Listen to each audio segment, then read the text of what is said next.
we are discussing about the straight lines.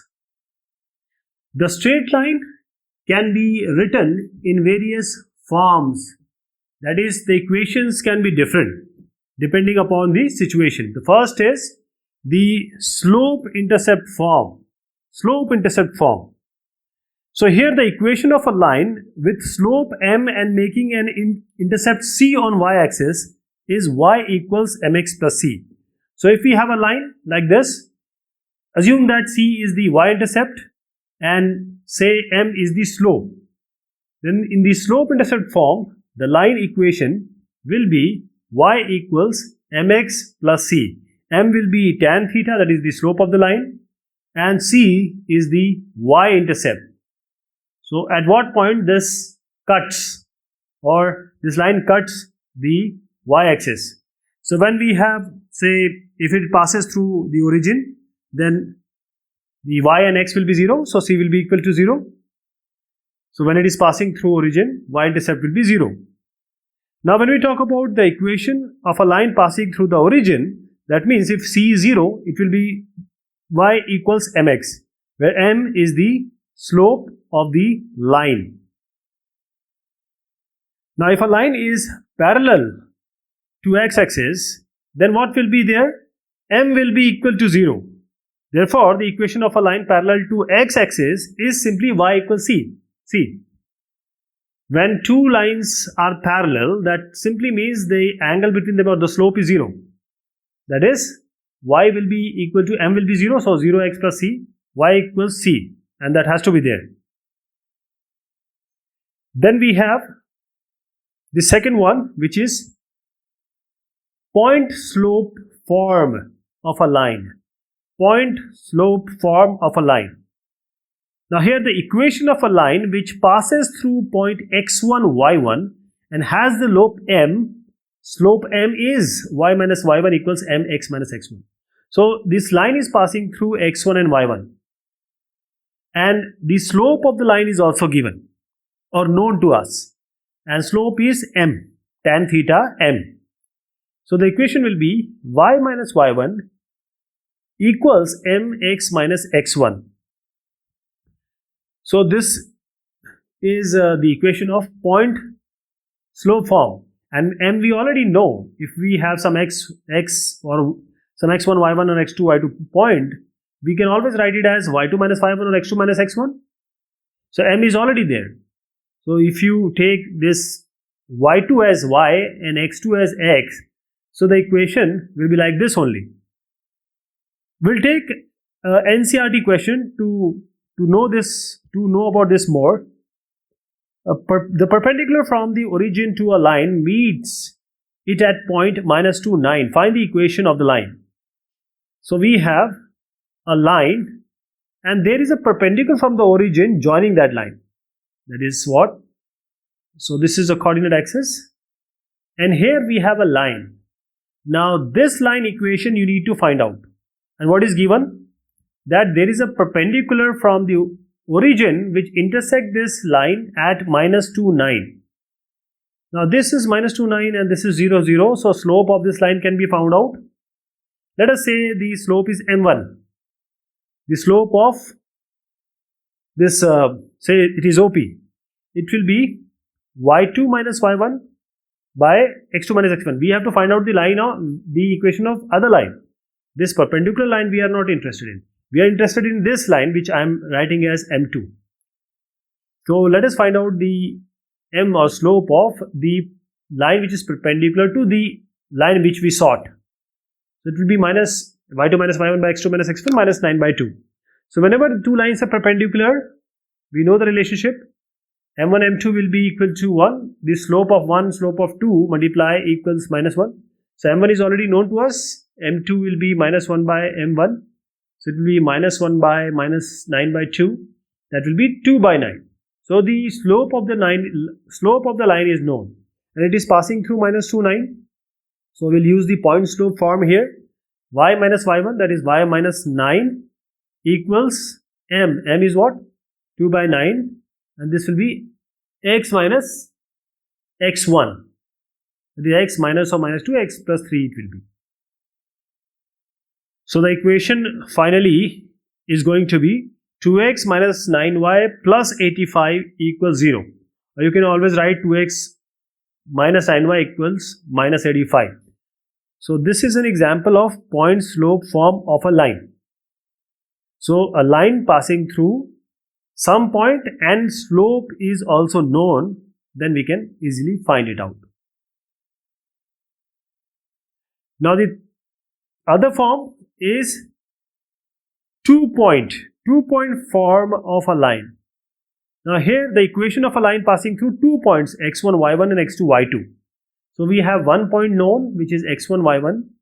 The other point is also known, which is x2, y2. So we can find out the equation of a line of this type, x1, y1, x2, y2. So y minus y1 is what? We have already seen just now. Y minus y1 is equal to mx minus x1. But m can be always found out. We have 2 points. M will be y2 minus y1 by x2 minus x1.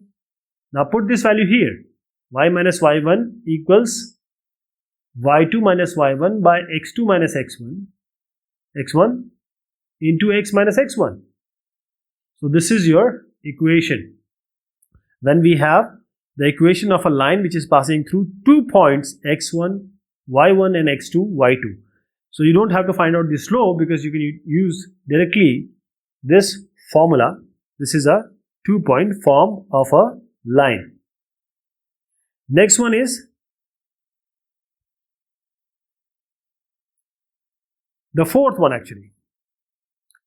This is the intercept form of a line. Intercept form of a line. So the equation of a line which cuts off intercepts A and B respectively from the x and y axis. So if you have a line like this and it is cutting two intercept, basically A is where it is cutting at x and y at b. So the equation will be x by A plus y by b equals 1.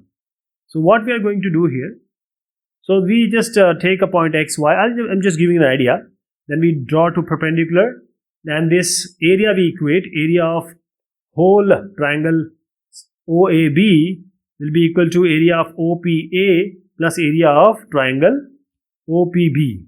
So this is how we find this equation. I'm not going to give you the proof, and just remember this is the equation of the line in the intercept form, x by A plus y by B equals 1.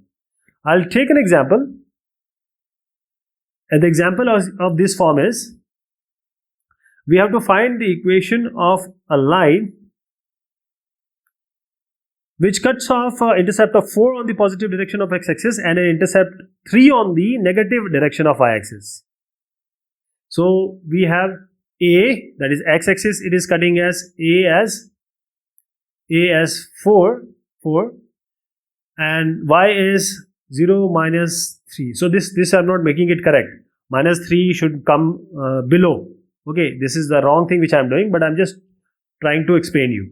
So A is 4, B is minus 3, and intercept form will be how? It will be x by A plus y by B equals 1. Since it is x by 4 and y by B is 3, and I'm taking minus because it is minus 3. So equals 1. Multiply both sides by 12, you are going to get 3x minus 4y equals 12. This is intercept form. This is an intercept form. And there are many questions which we find it here also. Now the fifth one is the normal form or perpendicular form of a line. That is, normal form or perpendicular form of a line. The equation of a straight line upon which the length of the perpendicular from the origin is p and the perpendicular makes an angle alpha with the x-axis is x cos alpha plus y sin alpha equals p. So how is the formation here? How is the formation? The formation is of this type. We'll make a line, and then we'll make a perpendicular to that line. So we drop a perpendicular to this line from the origin, and say this perpendicular is having an angle alpha, and the distance from the origin to this line is p. The distance is p, angle is alpha. This will be the equation of the line, which is the normal form of or perpendicular form of a line x cos alpha plus y sin alpha equals p. Then the distance form of a line. Distance form of a line. Now this is again a form of a line. So the theorem is the equation of the straight line passing through x1, y1 and making an angle theta with the positive direction of x-axis is, so this distance form of a line. So it will be, where we have a distance also, r. Let us say that r is the distance of the point xy to the line from point x1, y1. So we have, what is the equation of this form? X minus x1 by cos theta equals y minus y1 by sin theta equals r. And this r is the distance between x1, y1 and xy. The r is the distance between xy and xy and x1, y1. Okay. So there is a line which is passing through x1, y1. So this theta, see this is m. M is tan theta. Tan theta is what? Sin theta by cos theta. Sin theta by cos theta. So y minus y1 equals m x minus x1. This equation we have already seen. M can be written as sin theta by cos theta. So this will be just a formation of tan theta in the form of sin theta by cos theta. Now take sin theta in the denominator, y minus y1 by sin theta, and you have x minus x1 by cos theta, and this is equal to r, and this r is the distance of the point xy on the line from the point x1, y1. So xy is a point which is on the line, and the distance from it is x1, y1 is r. So xy is a point here, and the duri or the distance is r. So we have xy here and x1, y1 here, and there is a distance. You can always find the distance, but there is a form. So this form also you need to know. Then ultimately you are going to get the previous equation that we have already seen in the previous discussion. There is a r distance which comes into play. So x1, y1 you can take, x2, y2 you can take, it doesn't matter. But the line is like this.